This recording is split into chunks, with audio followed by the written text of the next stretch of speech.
Good afternoon mga kaibigan. April 1, 2025, araw po ng Martes at mainit na araw po sa inyo lahat. Kumusta po kayo? So Zaldi here and welcome back po muli sa ating video. So sa araw na ito ay bisitahin natin yung ating mga parent stock. So yan po yung ating mga bell pepper naka-ready for delivery mamaya. Ilalagay po yan sa crates. Ayan yung mga crates. Okay. And tara silipin natin kasi medyo matagal akong hindi nakapag-update. Yung pong ating mga manok dito, bibigyan ko po kayo ng mga progress report, no? So ito po, kung napapanood po nyo sa YouTube at kayo po ay hindi pa nakapag-subscribe, hindi nyo po na panood yung ating mga unang video magmula po nung aking silang binili nung sila day old, check nyo po, andyan po sa ating video channel sa YouTube. Kung nasa Facebook po kayo, sa ating reels or sa ating profile, pwede nyo rin pong silipin dun sa ating album. So Project Chicken Little yata yung aking ginawang album name. Okay, so ito, simulan muna natin dito sa ating unang batch. Ayan, papansin nyo po yun, medyo parang sinisinok-sinok. Meron po silang halak nung pumasok po yung mainit na panahon, no, 2 to 3 days ago, bigla po silang nagkaroon ng sipon. So normal yan, napakainit po kasi rito. And ito po yung unang taon ng mga manok na to ng ating parent stock na mararanasan nila yung init ng panahon dito sa kanilang kulungan. Kasi po ito binili ko noong na day old noong August. So August 15 sila day old. Anong date ngayon? April 1 na, di ba? August, September, October, November, December, January, February, March, April. So ano na, mag 8 months na po itong mga to. Okay, mag 8 months na po sila. Tama ba? August, September, October, November, December, January, February, March, April. Oh, tama. Mag 8 months na po sila. And so far naman, wala pa rin naman pong nade-deaths kahit mahilit ng panahon. Inagapan ako kasi nung 2 days ago, naririnig ko pag humihinga sila parang may tumutunog sa lalamunan. So, ano tayo?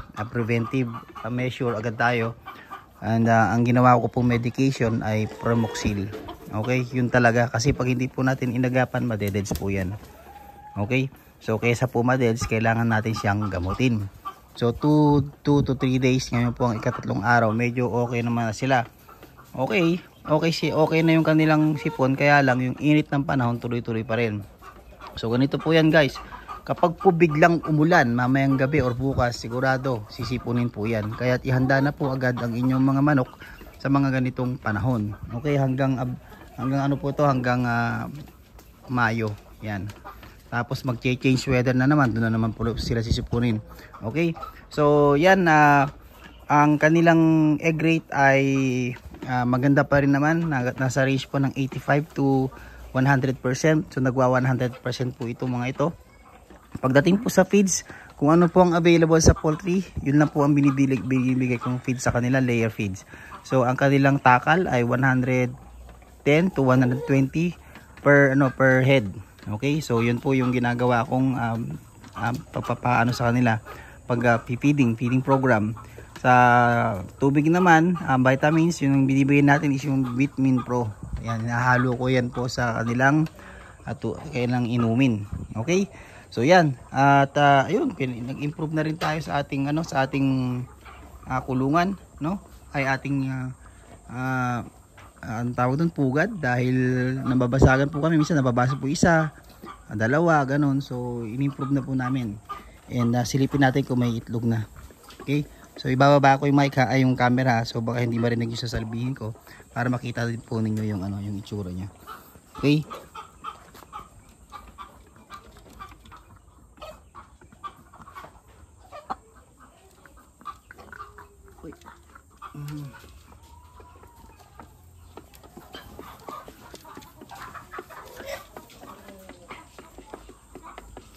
Okay, so yun, nakita nyo ba?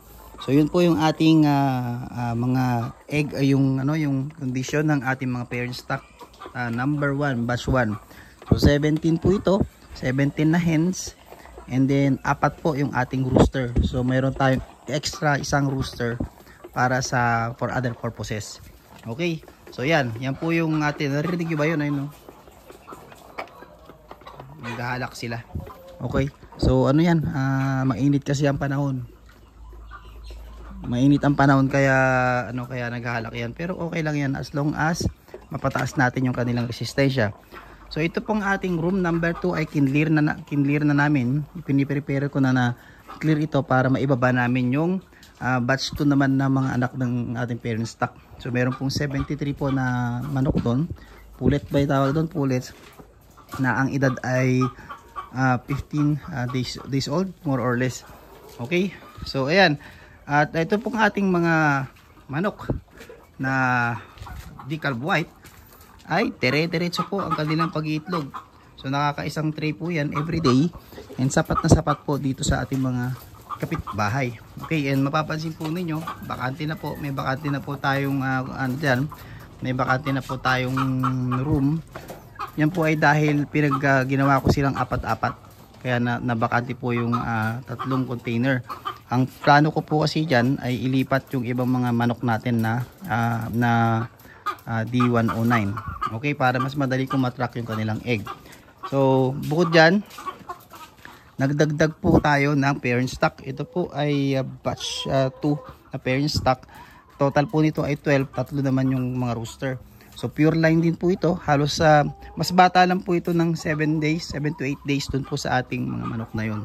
So ito po ay August 24 nagpisa. Sila po ay August 15. So yun po yung kanilang difference. So malapit lang. And then mapansin nyo, ayun yung itlog po nila. Ayan. Okay. Wala, hindi nakikita guys. Yun. So maganda po yung setup. And ayan, yan po yung ating mga manok. And so far okay naman. Ito po ay binili ko na sa existing breeder, ni Rehome lang po ito. So humanap lang ako ng halos kabatch niya para hindi ako mahirapang manage. Okay? So kung ano po yung pinapakain ko sa parent stock ko doon sa kabila, siya rin ko pong pinapakain ko dito. Alright? So yan po, ang kanilang feeds ay same lang. Yan lang ang feeds nila. So every morning ang pakain. Okay, pakainin natin ngayon. Tingnan natin kung gaano sila kagutom. Okay, pero ang pakain ko po nito is every morning lang. Okay? So ito naman po, maalala nyo, binili ko na 5 weeks old sa isa sa natin. Isa sa kaibigan natin dito sa local. So ito na po itsura niya. Yan na lang po yung natitira. Bali 5. Saka mamaya pakita ko sa inyo yung inihiwalay ko doon na pinag-experimentuhan ko. So yan po ay nagkaroon po ng mortality nung last week dahil yung pagpalit ng panahon, bigla pong nangamatay halos sa 3 na magkakasama dahil po dun sa halak at sa sipon. So hindi ko po naagapan. Mas prone po sa init, mas mahina po sa init itong mga itim nating manok dahil sila po ay nag-absorb yung skin nila, ay yung kanilang feather nag-absorb po ng heat. So mas mahina po sila sa init. So yun po yung aking observation. Kahit naman kayo, di ba, kapag halimbawa ay mainit ang panahon at itim ang damit ninyo, di ba, napaka-init talaga. Nag-absorb kasi po ng init yung black. Kaya yun, medyo mahina po sila sa init. Okay, so tingnan natin kanilang mga itlog. Ayun, meron na 5 itlog doon. Yan. So mga nasa 1 week pa lang itong nangingitlog. 1 week or 2 weeks. Dito po daw, sabi po ng breeder, sila po ay October 20 pinanganak. So October, November, December, January, February, March, no? 5 months na po sila. So 5 times 4, 20. Okay? 5 months, more than 5 months na po sila nung nangitlog. Right, 20 weeks sila nag-start mag-itlog. So siguro mga 21, 22 weeks na po itong mga ito. Okay? So yan po yung ating mga manok, and so in total po ngayon yung ating head or layering na mga parent stock ay nasa 12 plus 17. Di 29, no? 12 plus 17. Alright, so 29 po yung nangingitlog, and that would give us roughly 25 fertile eggs daily. Okay, andun po yung ating tawag doon, estimate. So if tuloy-tuloy po ang kanilang pag-iitlog at yung ating pagpapisa, mabibigyan po ako nito ng around 350 per daily na mga RTL. Okay, so that's gonna be very nice number na, at mas mabilis po tayo makakapag-ipon ng ating mga manok for brown eagers. So yan, binigyan sila ng pagkain for this video, no? Pero usually morning lang po kami napapakain dito. Okay? And then ayun, yung inihiwalay ko, yan, may nangingitlog. So yun, Rhode Island White, saka Sussex, saka yung Rhode Island White din na babae, at Rhode Island White na lalaki. So yan, andyan sila. Sila dyan. Naka-separate sila kasi iniipon ko yung kanilang itlog. So papipisain ko, baka sakali magkaroon tayo ng Rhode Island White na F2. Okay? Okay? So F2 po yan na Rhode Island White. Pa-partner natin dun later on sa Rhode Island Red na pure. Okay? Anyway, so that's a side project lang po yun. So not recommended kung ikaw mag-start pa lang to experiment. Hindi po ina-advise na mag-experiment or magganyan, magkaroon ng inbred. Pero kaya nga nakahiwalay po sila para makontrol natin. Makontrol yung mas madali natin matrack, mamonitor yung kanilang itlog. So I'm just curious kung ano yung magiging output or result ng kanilang magiging anak. Okay? Anyway, that's a side project. So, since nag-ano naman din tayo, nag-aaral, so isabay na natin for this specific for experimentation purposes. Alright? So yan po yung ating mga manok, and so far ay nagkakaroon na ako ng problema sa space. So ito nakalaan para sa bagong ibababa mula dun sa taas, yung magto 2 weeks na manok. Saka mamaya papakita ko sa inyo yung unang anak ng mga yan. So yung batch 1 na to 33 to 34 days yung andun sa kabilang kulungan. So ang gagawin ko po, I think ito pong mga itim na to ililipat ko rito. Yan, dito na sa bandang baba kasi sa taas, sa 3rd floor medyo mainit. So ilalagay natin sila sa baba. Ito ilagay ko sa taas kasi mas resistant, mas kayang i-tolerate ng mga decal void yung init, no? Dahil sa white na nila, white na feather. Saka mas maliliit yung kanilang katawan, no? Mas madali silang mag-adjust sa init. Okay? So para mabakanti ko yung isang kwarto na yon, may lipat ko itong mga to doon. So meron akong 3 room for as a brooder. Kasi pang po yan, pang 3 months. So ika 4 months, lipat ko na siya sa farm. So mga maliliit lang pong manok ang alagaan natin dito. Okay? So usog natin yan. At tingnan natin yung mga manok nating pasaway. Okay, yung mga manok nating unang anak nito, mga unang batch. Yung first batch kasi nakapagpapisa tayo, nakapag-produce tayo so far ngayon ng 30 piraso. So yun po yung unang batch. Then yung pangalawang batch 73. Actually yun? 15 88 yun. May bumili ng 15, binenta ko yung 15. Kaibigan ko kay Sir Buddy. Kaya naging 73 lang yung nasa taas. So hindi ko na sa inyo maipapakita sa video na to, siguro sa mga susunod na videos na lang. Anyway, ito po yung itsura ng ating mga unang batch. Yan sila. Okay? So, looks familiar. O, meron tayong inilagay na ipasok natin para makita natin. Yan. Ang weight po nito nasa na sila? I think nasa kalahating kilo. Yan, ganyan. So 34 days. Yan po ang pagkain nila. Every 7 days nagbibigay ako ng layer para sa calcium sa folic acid. And then sa 5 days naman, 6 days naman yung Integra 2000. Yung malapit na silang mag-convert sa broiler. Ay, sa tawag doon, finisher. Kasi sa edad na to, dapat palakihin natin yung katawan nila para magtuloy-tuloy yung development. Iniahanda na natin sila para maging adolescent. Adolescent na ba to? Not sure. So, ayan po. Yan po mga bulik, yan po yung mga lalaki. Okay, yung mga brown naman, 3 po dyan lalaki, 2 babae. So, sa ganitong edad, madali mo nang ma-identify dyan yung babae at lalaki. Kasi yung palong nila magkaiba. Zoom natin. Pakita natin. O, yan o. Yung palong. Ayun o. Ayun. O, yan. Yan, babae yan. Ito lalaki. Yan. So, sa batch na yun, ang konti lang yung na-produce nating brown kasi mas naunang nangitlog talaga yung BPR. Okay? So, yan po yung ating manok dito. Ano po ito eh? Nasa 30 na piraso. Nasa, more than 1 month na sila. Okay? 4 weeks, magpa 5 weeks na po ito.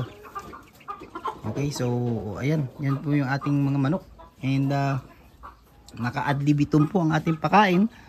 Kakaano ko lang, kakalagay ko lang ng QR, sulfur QR, dahil may nakikita akong mga lamok. So agapan natin agad para dun sa malaria saka yung coides, no. So butas po yung ano yan, yung bedding nila para diretso sa baba yung kanilang mga droppings. Okay, then sa tubig naghahalo lang po ako ngayon ng anong tawag dun, Bitmin Pro.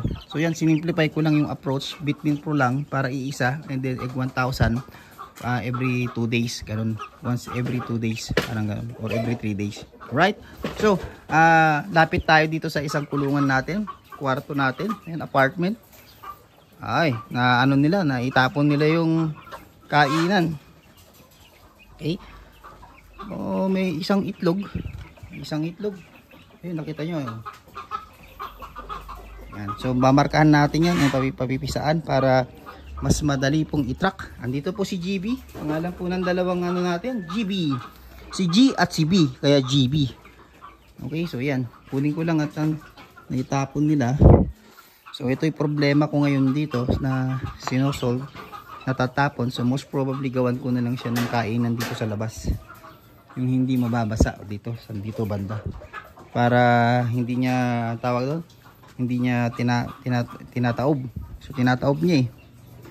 So anyway, every morning lang naman ang pakain dyan, kaya okay lang. Ito pong kulungan na to ay kinonvert ko lang sa kulungan ng manok. Ito po ay kulungan ng aso, no?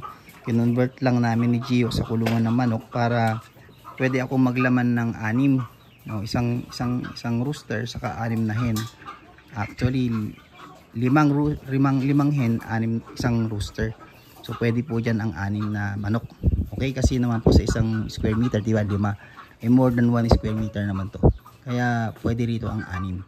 So for collection po ng egg, saka natin titingnan kung ano po yung magiging output niya, no? So yan po yung ating update. Yung pong batch 2 na pinapisana natin in-house ay hindi ko na maipakita sa inyo. Sa susunod na video na lang siguro pag ibinaba na namin, dahil papasok pa ako sa taas, no? Diba? So ayun, naririnig nyo, may parang may halak siya. Normal yan sa ano, sa tag-init. So hindi natin maiwasan. Kaya lang kailangan natin pataasin yung kanilang resistensya para bawasan para hindi mamatay. Katulad po ng nangyari sa mga itim. So naman, yung mga unang binili ko yung F1, namatay talaga kasi hindi ko agad hindi ko agad inaksyonan. So alam kong naghahalak sila, hindi ko inaksyonan. So namatay yung 3 or 4, 5 yata yung nalagas. Okay, mabilis lang po yan kasi yung isipon humaharang po sa lalamunan nila, nasusuffocate sila. Kakaroon ng siguro ng komplikasyon sa loob ng kanilang mga baga, gano'n. Okay, so ayan, oh. And then ito, meron tayong auto drip, no? Drip drip drinker. Nakalagay lang po dun sa ating container. Ganyan lang ang setup, guys. So yun, araw-araw meron tayong egg, and meron na rin tayong production ng brown egg. Okay, and yun, so far yun lang po ang maibibigay ko sa inyo. Sana'y nabigyan ko kayo ng comprehensive na video update. Ayun, nag-aaway sila, no? Ewan ko ba itong mga to lagi nag-aaway, hindi katulad doon. So mas stress siguro sila rito kasi medyo mas mainit. Greenhouse to, converted lang, kaya ganyan. So meron pa nakasabit dito, oh. Actually po, guys, ito ay mga sili. So hinahang dry natin para mag air dry, and then imimix po natin na ganun yan para po ito sa farm. Yan, nagbuto kami ng sili para may pantanim tayo sa bare mats. So yung mga subscribers natin dyan na interested sa farming, high value crop production, alam ko nakikita nyo naman yan, ina-update ko. Actually, no, mas madalas po ako mag-update sa Facebook profile ko, no, sa wall ko, no. Kung hindi pa kayo naka-follow, you just click yung description na ilalagay ko po dito, makita nyo po doon yung latest. Medyo nakakatamad din kasi mag-update sa YouTube. Sorry, talagang ganoon na pag may mga pagkakataon talagang May pag tinamad, tamad talaga. Mas madalas po guys, natamad ako mag-upload. Kaya yung pinakamabilis na way na share ng video, doon ako mas madalas mag-update. Yun nga sa Facebook. Kasi ano na, kumbaga video mo lang, then upload mo na. Okay? So yun, yun lang so far. Itong ating bedding pala ay so far naman ay okay naman. Hindi naman siya masyadong umaamoy. Matagal na to, matagal na yung bed na to, pero kailangan na ng maintenance, kailangan na linisin. Yan, okay, so ayun lang. At na-reach mo tong video na to, siguro naman okay na okay lang kung mag-request ako sa inyo na mag-subscribe ka para naman madagdagan yung ating mga subscriber. Okay, and yun, tingnan natin, no, subaybayan natin yung magiging progress naman nung ating mga unang papisa. So yun nga, yung batch 1 na yun na 30 piraso, saka yung batch 2 na 73 pieces nasa tas. And then meron pa pong mga magpipisa ngayong next week, mga April 9, April 10, yung pangatlong batch. Okay, yung pang-apat na batch medyo marami na po yun, no? Kaya nga po nag-upgrade na po kami ng hatcher saka setter na mga capacity niya po is 1,056, no? Kasi ang hirap po ng hiwa-hiwalay. Dapat po napansin ko, dapat mas bulto, mga 400 to 500 para sulit po yung mga vaccine. Saka yung pag-aalaga mas simple. Kaysa po kung pa 200, 200, 300 yung pong batch, yung batching niya, manghirap. Katulad niyan, kailangan ko mag-alat ng iba't ibang room, kasi iba't ibang batch, magkakaibang room po yan. Okay, mag-aaway-away po sila. Hindi, kasi 21 days yung magiging pagitan po nila, di ba? So hindi siya pwedeng pagsamahin. Binubuli po nila yung mga hindi nila ka-flock or ka-member. Okay. So yan, dito ko na planong ilagay yon yung mga dalawang batch, and then ang plano ko po is after po siyang lumaki, talagang ita-transfer po siya sa farm. So yung farm, yun, abangan niyo yun, dahil doon na talaga yung commercial production, no? Makita po ninyo yung marami ang pag-itlog sa kung paano natin i-market. So matagal po talagang project po ito. Alam ko na ito ay hindi pang madali ang proyekto. So abutin man siya ng 2 years, 3 years, 4 years, 5 years, we'll get there, no? Huwag lang nating apurahin, kasi sawa na tayo sa mga apurahang mga negosyo. Alam natin yung mga inaapura madaling bumagsak. Kaya ito, we're just taking our time, learn sa process, enjoy the journey, learn sa process, and then let's see, no? So pagdating po, pag halimbawa ngayon namamatayan, before, no, meron po ako na-attendan na summit or meeting, and then ang sabi niya sa akin, nako Brad, sabi, wag mong pasukin yan, kasi mga live na yung alagaan mo, mai-stress ka dyan. So makakatulong kung sa mga ganun naman, makakatulong kung ihanda mo na talaga yung sarili mo. Okay, so katulad niyan, yung expectation ko, sinet ko na, no? Huwag masyadong mataas ang expectation, na para kung halimbawa may sumablay dun sa ating proseso, hindi ka mai-stress. Okay, katulad niyan, no? Ilan itong binili ko, ang dami nito dati, nandiyan na lang natitira. Yung iba kinatay ko, syempre, kasi karamihan po nung nabili ko na yun, ng batch na yun, ay mga lalaki. Okay, kala ko 15 lang lalaki, kasi sabi nung nagbenta 15 lang daw lalaki, pero hindi. Siguro halos kalahati, mga 30 siguro ganun yung lalaki. Kasi dami na namin nakakatay, may lalaki pa rin. So anyway, that's a lesson learned. Hindi kasi ako segregate nung time na binili ko. Okay, so yun lang po mga kaibigan. Maraming salamat sa inyong pagsubaybay. Magkita-kita po tayong muli sa susunod na video. Bye bye.